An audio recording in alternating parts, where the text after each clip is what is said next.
Olá, a partir de agora você está em Conexão Legal. Antes de iniciarmos este programa, eu gostaria de agradecer você aí de casa, que tem participado do nosso programa, acessado o nosso site, o idc.org.br, efetuado considerações no nosso Twitter. Meu muito obrigado. E queria dizer aqui uma novidade. Toda quinta-feira, das 11h30 até 12h30, nós estaremos ao vivo no Twitter, no Leandro Pinto _, ou seja, twitter.com/Leandro Pinto _, ao vivo, comentando o programa da semana. Então você é nosso convidado para trocarmos informações também pelo Twitter. Gostaria também de lembrar você aí de casa que o livro da semana que nós estamos indicando é do Q.C. George Robertson, The Case of the Pope. Esse livro tem uma história interessantíssima sobre os abusos ocorridos na Igreja Católica. Eu tive a oportunidade de ler esse livro no final do ano passado e, numa recente viagem nos Estados Unidos, trouxe mais uma cópia para você aí de casa. Então você pode acessar o nosso site, o idc.org.br, entrar lá no link, participar da promoção da semana, colocar os seus dados e nós vamos fazer o sorteio desse livro no comecinho do mês que vem, no comecinho do mês de abril. Então participe e concorra esse livro, que é interessantíssimo. Estamos indicando porque é uma obra principalmente que traduz de forma prática e de forma extremamente documentada o que aconteceu e quais as relações com os abusos cometidos por padres, por bispos, a crianças, a adolescentes ao redor do mundo. E o Geoffrey Robertson, que é um advogado britânico, ele também é titular de uma Chamber de Direitos Humanos em Londres. E eu convido aqui todos a acessarem o site dele, que está disponível no nosso site. Lá tem um link e você vai poder conhecer um pouquinho mais dele, um pouquinho mais sobre a obra. O nosso programa de hoje está interessantíssimo. Nós vamos fazer um paralelo sobre o direito brasileiro e o direito norte-americano, no que tange a questão da súmula vinculante. E, para tanto, eu tenho o prazer de receber aqui nos nossos estúdios do Instituto Internacional de Direito Comparado, a doutora Maria Cristina Zucchi, desembargadora aqui do nosso TJ de São Paulo, doutora em Direito Civil pela USP e mestre em Direito Constitucional Comparado pela Universidade de Stanford, nos Estados Unidos. Bom dia, doutora. Bom dia, Leandro. Um prazer muito grande estar aqui com você. O prazer é todo nosso e muito obrigado pela senhora estar com a gente. Obrigada. Doutora, falar um pouquinho para o pessoal aí de casa, eu gostaria que a senhora iniciasse explicando as diferenças básicas entre o que é súmula vinculante no Brasil, que aliás para nós é uma inovação, né? E o que já é um pouco antigo nos Estados Unidos, que é a súmula vinculante. Pois não, é uma alegria grande, porque o direito comparado é um campo de estudo que me fascina muito e ao qual eu me dedico há mais de 18 anos.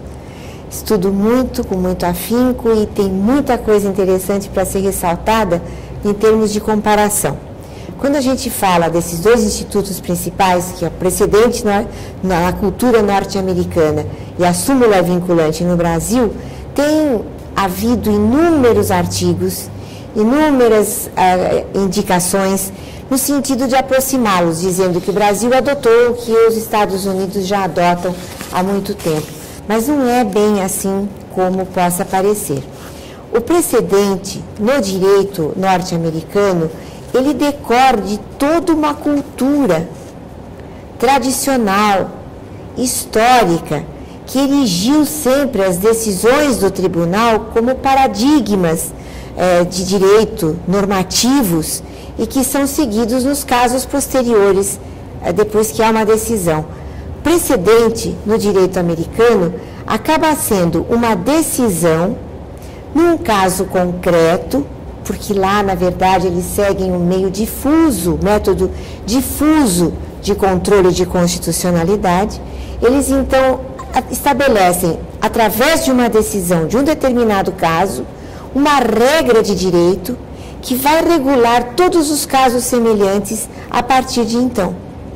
Para que seja um precedente, eles requerem apenas que se trate de uma decisão por maioria absoluta e proferida por um órgão de última instância, ou estadual ou federal. A partir, então, essa regra de direito, consubstanciada numa decisão judicial, vai reger todos os casos semelhantes, que tenham as mesmas características fáticas que serviram de base para esse precedente. Então, é um esquema que advém de uma cultura que já se formou e que leva a isto, que é de origem anglo-saxã e que se mantém de uma forma muito correta e produtiva na cultura legal americana. A súmula vinculante, ela surge aqui no Brasil num outro feitio, num outro viés. Ela foi introduzida primeiro recentemente. Ela foi introduzida através da emenda número 45 de 2004, que entrou em vigor a partir de março do ano seguinte, estabelecendo então em norma escrita a obrigatoriedade de adoção do Instituto da Súmula Vinculante.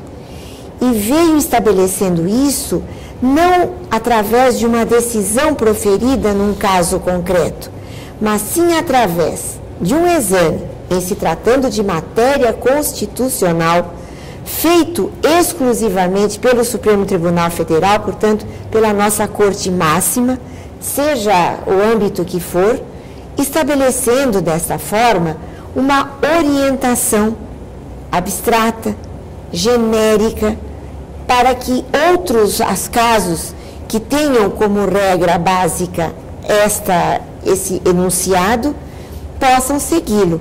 Então, doutora, desculpe interrompê-la, mas nós vamos para um rápido intervalo e já voltamos. Pois não. Você de casa, continue conosco, Conexão Legal. Olá, sou vice-presidente do IIDC, o Instituto Internacional de Direito Comparado. A missão principal do nosso instituto é integrar todos os seres em uma sociedade melhor, desenvolver não só o direito, mas também o indivíduo. Gostaria de ter você conosco. Faça você parte ou não do mundo jurídico. O IIDC foi feito para todos nós. Acesse o nosso site iidc.org.br. Lá você encontrará dicas importantíssimas para o seu dia a dia e também artigos de pessoas renomadas. O Instituto Internacional de Direito Comparado também está com você no que tange a promoções. Lá, você preenchendo o seu cadastro, você pode receber um livro do professor Regis Oliveira, presidente do nosso instituto, e por vezes também de entrevistados. Meu muito obrigado e esteja conosco. iidc.org.br. As relações internacionais sempre foram o principal alicerce do desenvolvimento humano, desde as relações comerciais, sociais e culturais. Esse mesmo direito não só é indispensável nesse contexto, mas serve como instrumento de desenvolvimento social, moral e essencialmente ético. Foi assim que todas as nações se desenvolveram. O Instituto Internacional de Direito Comparado tem como missão aprimorar e estabelecer normas mais claras do desenvolvimento da sociedade. Filie-se ao Instituto, preencha sua ficha e ganhe um livro do Dr. Regis de Oliveira. É fácil, entre no site www.iidc.com.br, clique em Cadastre-se, preencha o formulário e concorra ao livro.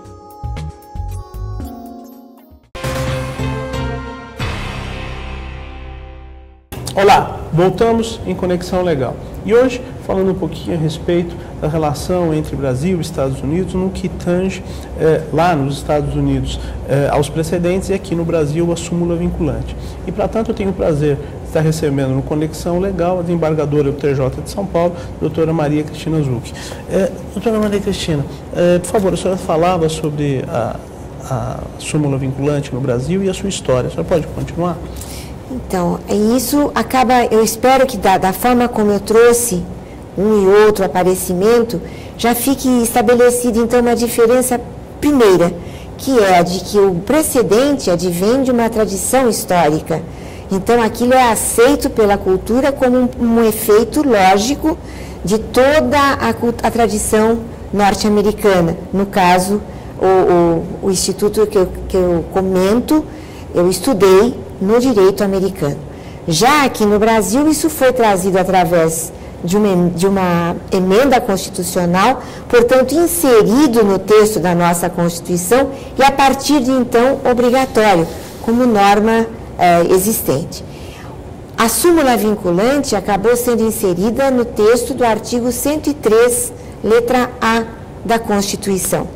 E ela vem com um propósito pacificador, ou seja, sempre que, em matéria constitucional, estiver havendo divergência ou controvérsia de tribunais entre si, ou entre o Poder Judiciário e a administração pública, então isso, em princípio, poderá ser levado à apreciação do Supremo Tribunal Federal, que vai estabelecer, pacificando a dúvida, uma orientação genérica e abstrata, que vai ser, então, seguida obrigatoriamente, daí o nome vinculante, obrigatoriamente pelo Poder Judiciário em todas as suas esferas e pela administração pública, seja a direta, seja a indireta.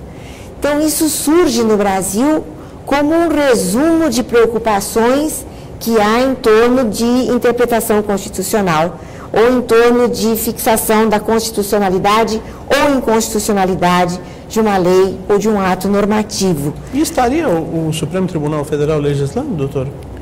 É uma das grandes questões que se coloca. E um dos ataques veementes havidos ao então projeto desta emenda 45 exatamente vai por aí. Nós temos adotado aqui no nosso sistema republicano democrático brasileiro, com base no constitucionalismo brasileiro, nós temos a adoção da separação de poderes que vem de Montesquieu, que diz sempre que o judiciário julga, o rei governa e o parlamento faz a lei.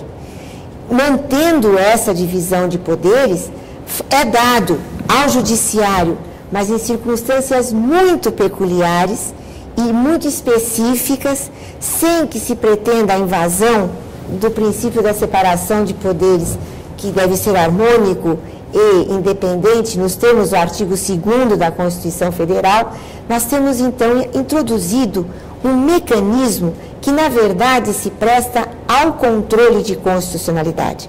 Você poderá me perguntar, é o único instrumento de controle de constitucionalidade aqui do Brasil? Não.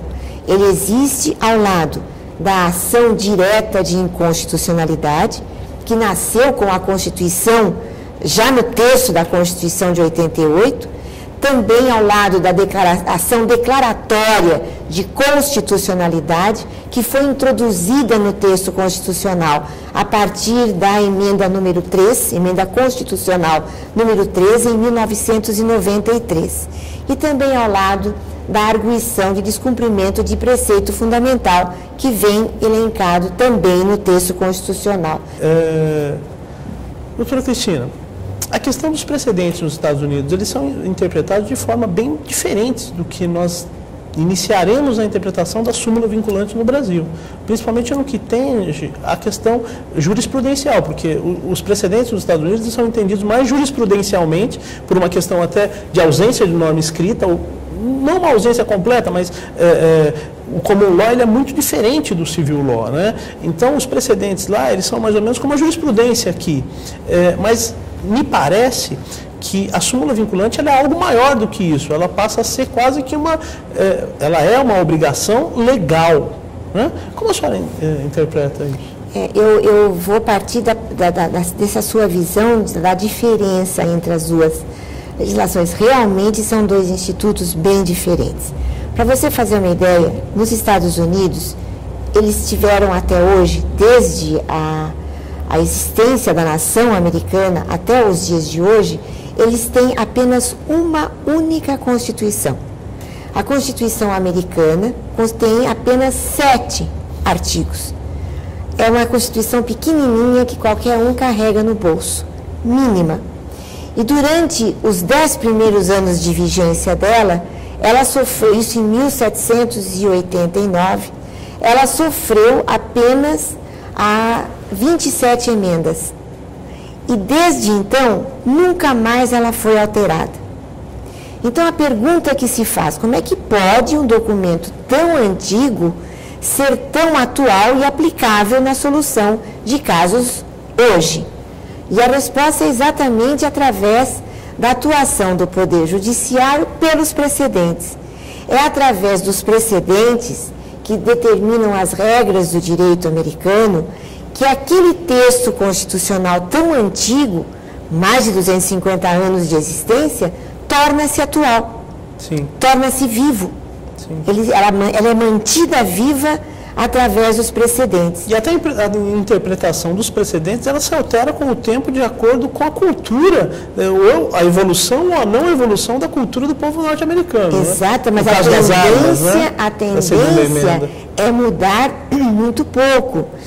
Outro exemplo, o precedente que regula qualquer caso de controle de constitucionalidade, que lá é chamado de Judicial Review, revisão judicial, é feito com base num precedente, até os dias de hoje, que foi feito em 1803, que é o caso Marbury v. Madison. Desde essa decisão do grande chefe de justiça, presidente do tribunal norte-americano, Marshall, essa decisão serve como norma reguladora de toda e qualquer decisão que envolva o controle de constitucionalidade.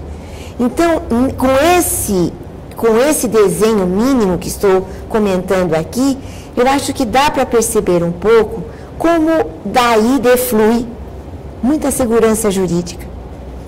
Daí deflui uma certeza muito maior para o sistema como um todo. Então, se o cliente vai ao escritório de um advogado e diz, olha, eu tenho um caso assim, eu quero saber que chances que eu tenho de ganhar.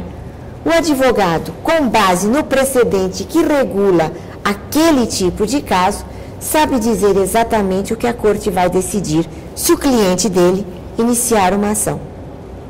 Ou se for acionado. Então, a previsibilidade é muito maior, a segurança jurídica é muito maior, e como as custas processuais ali também são muito mais altas, é muito fácil para o advogado dizer, não vale a pena, não arrisque, porque você vai perder. Acho que na sociedade, o conceito de segurança jurídica é o que mais importa, né, doutora? Nós vamos para um rápido intervalo e já voltamos. Você de casa, continue em Conexão Legal. E não se esqueça, se você tem dúvidas e sugestões sobre o nosso programa, acesse o nosso site iidc.org.br e tire lá suas dúvidas. Olá, sou vice-presidente do IIDC, o Instituto Internacional de Direito Comparado. A missão principal do nosso instituto é integrar todos os seres em uma sociedade melhor. Desenvolver não só o direito, mas também o indivíduo. Gostaria de ter você conosco. Faça você parte ou não do mundo jurídico. O IIDC foi feito para todos nós. Acesse o nosso site iidc.org.br. Lá você encontrará dicas importantíssimas para o seu dia a dia e também artigos de pessoas renomadas. O Instituto Internacional de Direito Comparado também está com você no que tange a promoções. Lá, você preenchendo o seu cadastro, você pode receber um livro do professor Regis Oliveira, presidente do nosso instituto, e por vezes também de entrevistados. Meu muito obrigado e esteja conosco. iidc.org.br. As relações internacionais sempre foram o principal alicerce do desenvolvimento humano, desde as relações comerciais, sociais e culturais. Esse mesmo direito não só é indispensável nesse contexto, mas serve como instrumento de desenvolvimento social, moral e essencialmente ético. Foi assim que todas as nações se desenvolveram. O Instituto Internacional de Direito Comparado tem como missão aprimorar e estabelecer normas mais claras do desenvolvimento da sociedade. Filie-se ao Instituto, preencha sua ficha e ganhe um livro do Dr. Regis de Oliveira. É fácil, entre no site www.iidc.com.br, clique em Cadastre-se, preencha o formulário e concorra ao livro.